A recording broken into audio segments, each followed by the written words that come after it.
So I'm going to talk about the story of the Citizens' Assembly on biodiversity loss in Ireland as a way of addressing this question or this myth. And I think that it does show that citizens in Ireland actually, when they're given the opportunity, can and do care about nature. So very briefly, I'll talk about the process of the Citizens' Assembly, quickly about some of the outcomes, and then the learnings. What did we learn about this myth about caring for nature? First of all, on the process, letters were sent out to thousands of citizens, and 10% of the people said yes, so they cared enough to come to the assembly.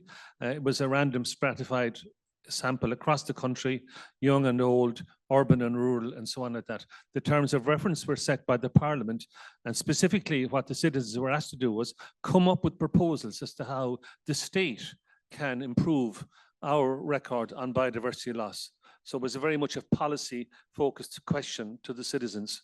They met over 6 weekends, so they gave up 12 days of their time, and they didn't get paid for it. So the process then was a lot of invited speakers, experts we'll call it, public submissions, and then after each one of these submissions and discussions and conversations, at each table, facilitator, note taker, and so on like that. So a lot of time was given for people, and then voting on the last day on the proposals.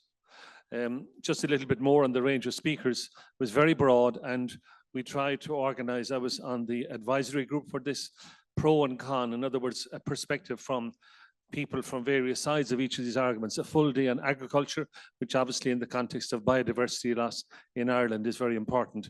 8 different farming groups, universities, local authorities, young people, and so on like that. So as you can imagine, lively debates.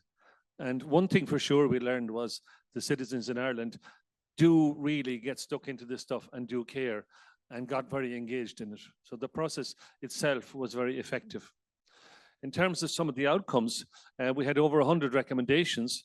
One of them, which I suppose in the context of today is very interesting, the government should advocate for a shift in emphasis at EU and international policy away from GDP expansion to a goal in itself towards the goal of societal ecological well-being. This is now from a panel of 100 citizens. You wouldn't expect that necessarily.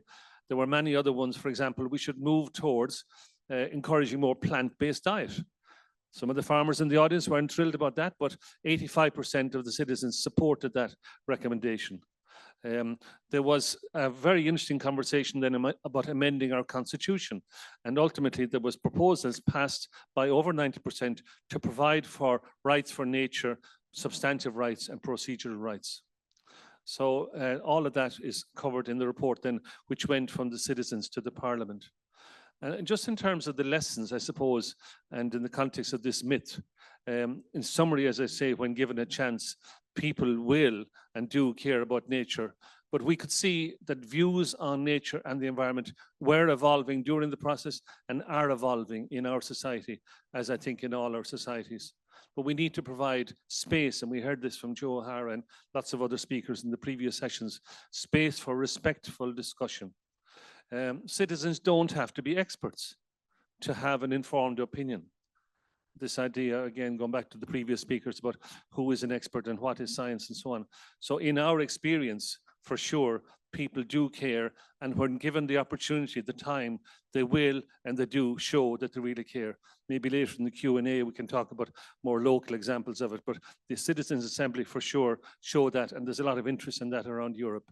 And if you want more information about it, I have a copy of the report here, and it's online.